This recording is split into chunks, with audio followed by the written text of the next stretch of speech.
A message from our sponsor, Infinity Satellite and Software Solutions, LLC. Barge tracking is becoming more and more important to companies, especially in low river stages and bad weather. Track and manage all of your valuable assets in one source with our comprehensive and easy-to-use web-based mapping and management application. We offer a complete end-to-end solution of products, software, services, and support. We offer solar GPS trackers that are intrinsically safe with Class 1, Div 1, and Zone 0 certifications. Our portfolio of GPS satellite products are designed to fit your every need. For vessels, we can automate their ICWW fuel waterways tax by state. The system automatically calculates the taxable river miles traveled, and with just a click of a button, a customer can run an accurate report and pay their taxes by state. Please check us out on LinkedIn, Facebook, or at our website, www.infinitysss.com. Welcome back to Between the Levees. I'm joined today by the Operations Manager of Brownwater Marine Services in Corpus Christi, Texas, Mr. John Rooney. He's been in the industry for quite some time, knows some of my guests from way back when they got their beginning. So I'm glad we could finally make this work. Mr. Rooney, thank you for joining me. Oh, great to be here, Tim. Thanks for having me. Well, you've seen these before. Tell me, sir, where were you born? Joliet, Illinois. It's awfully cold up there, huh? Very cold. That was one of the reasons my parents moved south. How old were you when you moved? 4. I barely remember Illinois. Are there any memories at all to share about being up there? I remember being cold and snowy. Is about it. That's about all I really remember. I've been back one time to Joliet. That's been 25 years ago to sell some property that my dad owned there. But beyond that, I really haven't been back. And what did your parents do for a living? Well, my dad had been in the industry most of his adult life. He actually worked on stern wheel steamboats, the Alexander Mackenzie. I've got a picture of it in my office. He was the oiler on there. And then he went shoreside for a predecessor of American Commercial Barge Line, and then worked for ACBL, and then left, moved to Florida. He bought a little motel in Florida, had a little mom and pop motel in Florida for a few years, and then in 1967 went back to Baton Rouge with ACBL, and he retired from them in 1985. How long was he on the water? Most of his adult life, except for the interlude in Florida and him when he was in the service. What did he do in the service? He was in the Army Air Corps in Germany and France in World War II. Okay. Any stories come to mind that he may have shared about that time in his life? You know, his war, I always used to tease him that he never retreated. He may have backspaced a few times, but he never retreated. He was a company clerk, and he wasn't on the front lines, didn't really see any action in that regard. But he did, after the war, was in Germany for a while, and he had this was before he met my mother. He had a German girlfriend, and when her husband came home from the war, there was a little problem there. Of course, her boyfriend or fiance was a German soldier, and he invited my dad to go deer hunting with him one time. And the young Fraulein told my dad she didn't think that'd be a good idea for him to go deer hunting with her fiance. So he promptly got out of that. What can you tell me about your father's career on the old stern wheel steamboats? Well, he started out, of course, I guess it was just post World War II started, and I don't know how he got on the river, but on the steamer Alexander Mackenzie, and he was a wiper in the engine room. There was about 30 guys on that boat. You know, it was a big boat, and he told me he was the first assistant engineer ever because a newspaper reporter came on and they asked him what he did, and he told them he was a wiper, and they said they couldn't put that in the newspaper. He said, "You're an assistant engineer." So he thought maybe he was an assistant engineer from then on. And he worked, I don't know exactly how long he worked on board the boat, but he went shoreside at some point in time, and dealt mainly with barges for the rest of his career. He talked a lot about wooden boats and iron men back in those days, and indeed a lot of the barges, in those days had steel sides and wood floors, and they coal primarily, and so that's what he did. He handled a lot of barges over his career. You said it was a crew of 30 people. Yes, he told me there's about 30 people on board there. It was a very labor intensive work. I've got a picture of the boat in my office. They had carried a coal flat alongside, and they had a clamshell bucket that dug the coal out of the barge and dropped it on the second deck, and then it had a chute that went down into the engine room, and I guess they had guys had to shovel it and move it around, and then all the things it took to take care of a steam plant like that. In addition to the deck crew and the cooks and back in those days, they had cabin stewards and the whole 9 yards on a boat. Do you know how big the boat was, horsepower wise and dimensions?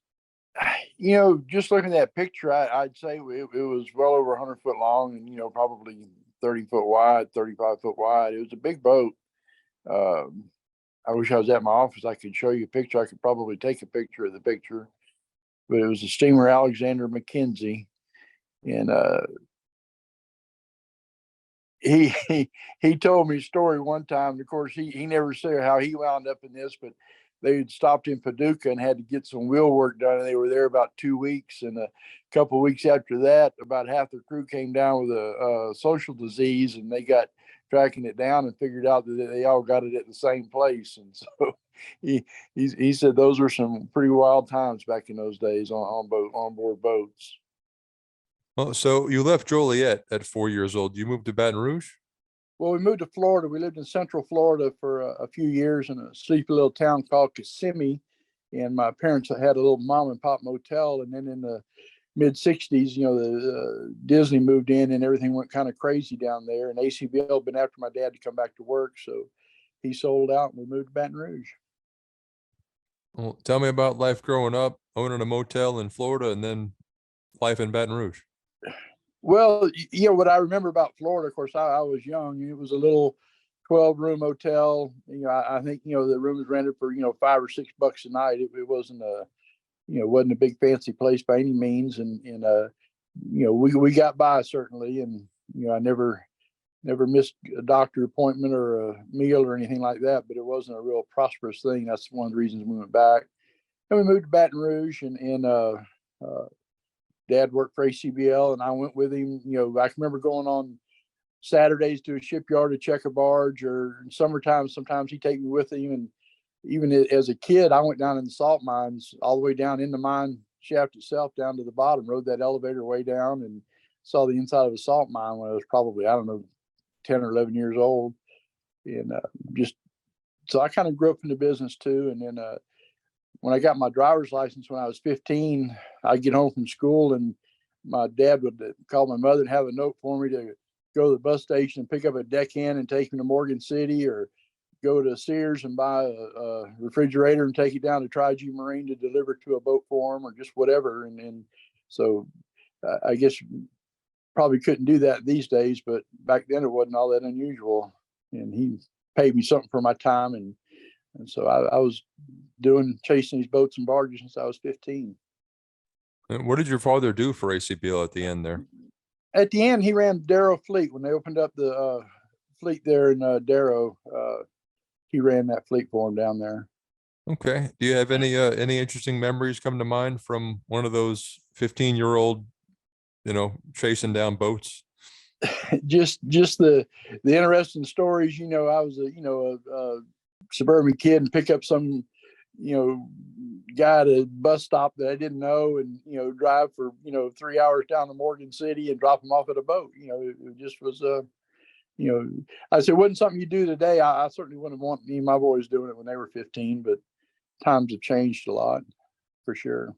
Well, were you drawn to anything in school towards the end of high school? Did you go to college? Was any of that? I went to LSU for about, 2.5 years. I wasn't a very good student. I found out that you could find somebody to go drink a beer with almost every night if you really look real hard. And so I wasn't a real good student. And so wound up going to work. And was your first full-time job in the industry? Motor vessel Charles E. Peters, and caught that boat in February of '79. I didn't work on deck for very long for them, and then went to work at Capital Marine in Baton Rouge as originally as a night dispatcher, and then I did a little bit of everything there. Ran a crew boat for a while, did fleet maintenance, had a little boat I ran with a little deck barge, go around pumping barges in the fleet and things like that. That's when I got my license, was doing that. Did some barge cleaning, just pretty much whatever needed to be done. Is that where you met our mutual friend, Mr. Cohen Bush? That is where I met Cone. I teased Cone and Cliff Caraway. I think Cliff may have done one of these with you, or maybe not, but I think you mentioned Cliff. But yeah, and I knew Cone and several of those guys from back in those days. Any good stories from any good sea stories, getting on boats, or anybody? Anything we can? Well, I remember particularly with Cliff Caraway. Cliff was always a real clean cut guy, and when he was in the industry, I'd always tease him and say, I remember when he was a long haired dope smoking deckhand, and he'd always say, I never had long hair. But again, that was I guess it must have been in the early '80s when I knew those guys there. Tell me about your early career in the industry. Well, I worked at Capital Marine and did a lot of outdoor work there. And then after I left there, I worked for Watson Marine as a dispatcher, and then Watson went out of business.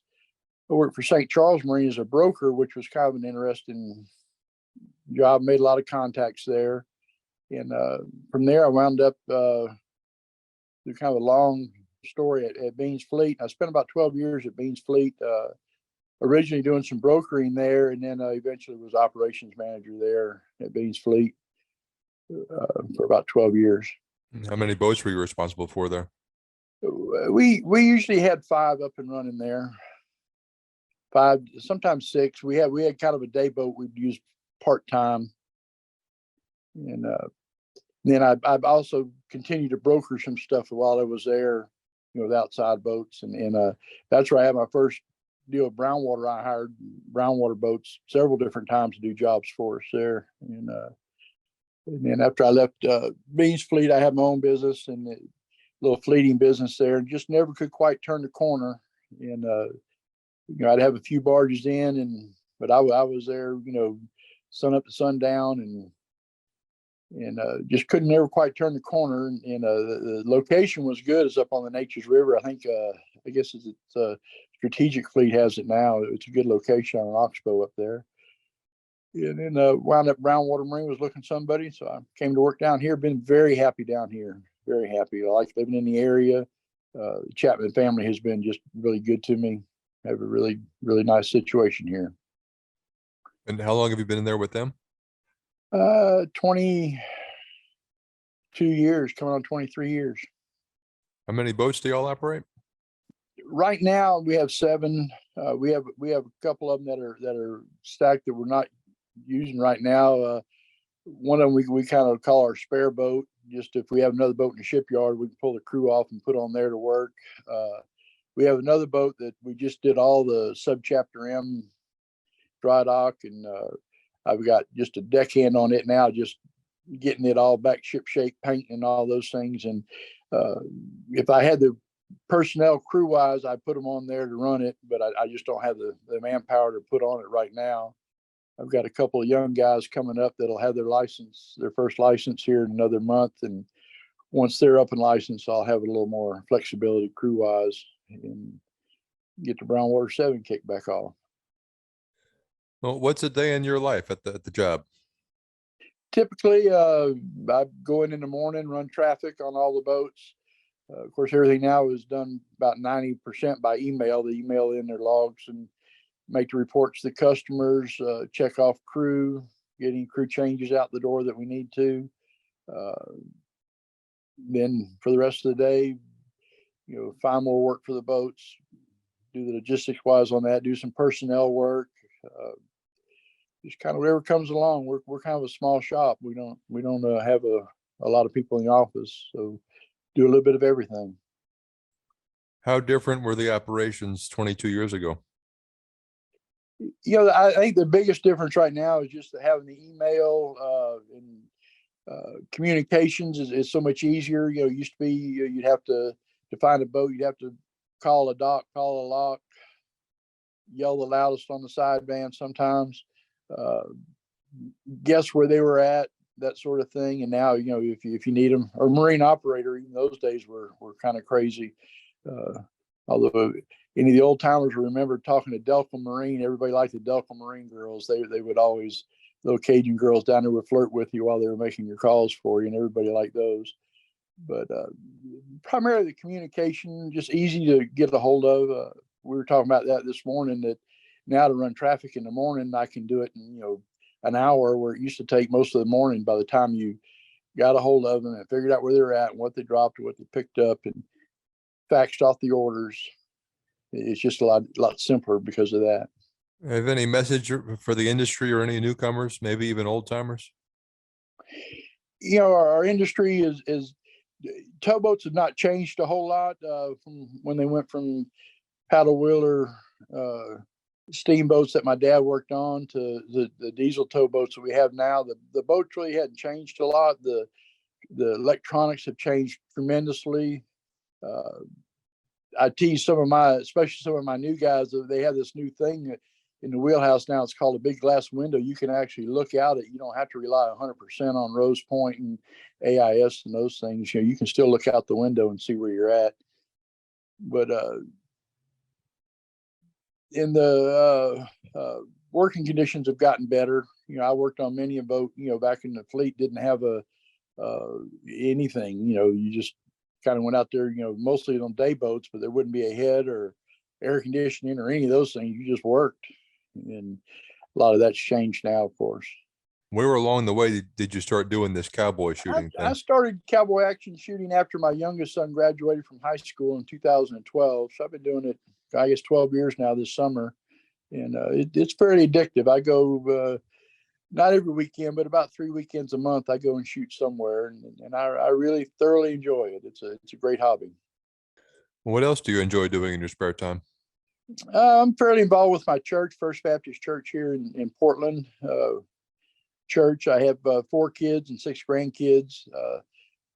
2 of my grandchildren live here locally in Corpus, and the other 4 live. 2 of them with my daughter in Lumberton, Texas, and then the other 2 with my son, who lives in Port Neches. So they're over in East Texas. They stayed over there when I moved down south. They stayed over there, and then the rest of the family's over here.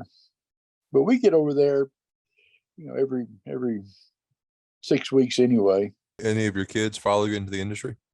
No, none of them followed me into the industry. 2 of my sons worked while they were in college at our shipyard, and I kind of told the shipyard manager, I don't want them in the air conditioning job. I want them out there beating rust scale off of barges where it's hot and sweaty and miserable and in the summertime. And I think that motivated both of them that they wanted to do well in school. I think had I had a little bit of that, I would have done better in college too, I think. But I've been very, very blessed. Got all 4 of my kids through college. The industry's been great to me. Got all 4 of my kids through college, no debt. They're all working professional careers, and so I'm very pleased with that. Anything else to share before we call this one? No, I say I've had a great career. I'm 64, start thinking about retirement. I'm really not quite ready to retire yet, but you think about it a little bit, and that'll be happening soon. To any of the younger guys that might be watching, the marine industry is, I think, one of the very few places where a guy with no real education can go to work, stay on a boat, get your license, and make $150,000, $160,000 a year in 4 or 5 years, or go shoreside. We have a need for good, solid mechanics and guys that can fix things, and guys that can clean barges, guys that can run a shipyard.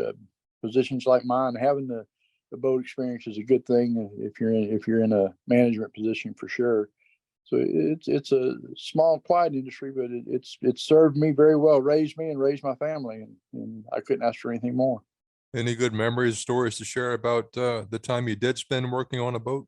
I enjoyed working on on the boat. I was on the line boat on the river, and you worked hard, but everybody kind of pitched in and did their job. I enjoyed doing the work.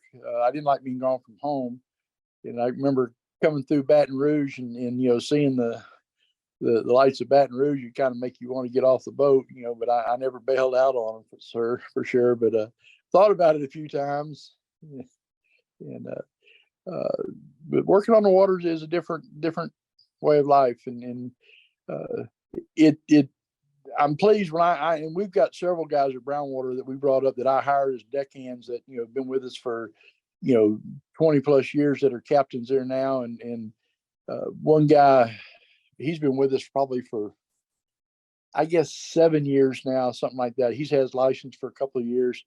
And he told me, he said, Brownwater changed my life. He said, before I did this, he said, I was, going nowhere. He said, I got this job, and now, I'm making $150,000 a year plus. And that does my heart good to see that happen. And you said at Capital Marine, was that Bill Grantham? Bill Grantham was my first boss there. That was when I was there, it was part of Midland in the Shotan transportation family. And Bill was there. Bill hired me, and then Bill left. I was probably there a year when Bill left and started Acadian Marine. And of course, I knew Bill and talked to Bill, and that was a great loss when we lost him in the industry. And but yeah, I knew Bill well. Was that your first dispatch job? That was my first dispatch job, working nights at Capmar. How was that, learning that fleet and all that stuff? It was an interesting job. We had the boat store as well as the fleet to run, and the night dispatchers there at the time, you mostly answered the phone, and any orders we just would pass on, to our, what we call the lead boat there, like Cone runs now, the lead boat, the orders take, such and such barge to Exxon, and he would actually, the lead boat would actually decide which boat was going to do it. The dispatching there was really not really truly doing a lot of dispatch. It was mostly just passing on orders to the lead boat who did the actual dispatching out. Back to today, do all 7 of your boats, when they're running, is it all canal work? All canal work. We have one boat that runs sugar from Harlingen, from Harlingen, Texas, to over to New Orleans, and that's about the only boat we ever had gets in the river, and that's just in through Algiers locks, the dockside fleet, and back into the locks. We've kind of carved out a little niche down here. We don't really need to run over there. We stay plenty busy working about from Houston down to Brownsville, over to Lake Charles. We had a boat over Lake Charles yesterday, but the vast bulk of our work is done Houston and Bolivar, south to Brownsville. My guys know that area. It's a unique and can be a very challenging area, especially in the winds and empty barges. You can really get in a bind down there, and it's a lot of open water. And down along the Laguna Madre, you've only got a 50-foot wide or 50-yard wide spit of sand between you and the Gulf, so you better know what you're doing in the wind down there. Without a doubt. I think that'll just about do it for me, Mr. Rooney. All right. Well, thank you very much. I enjoy your podcast. I'll be watching them for future ones. Thank you for your time, and I appreciate it. This has been a production of Where You At Studios, LLC.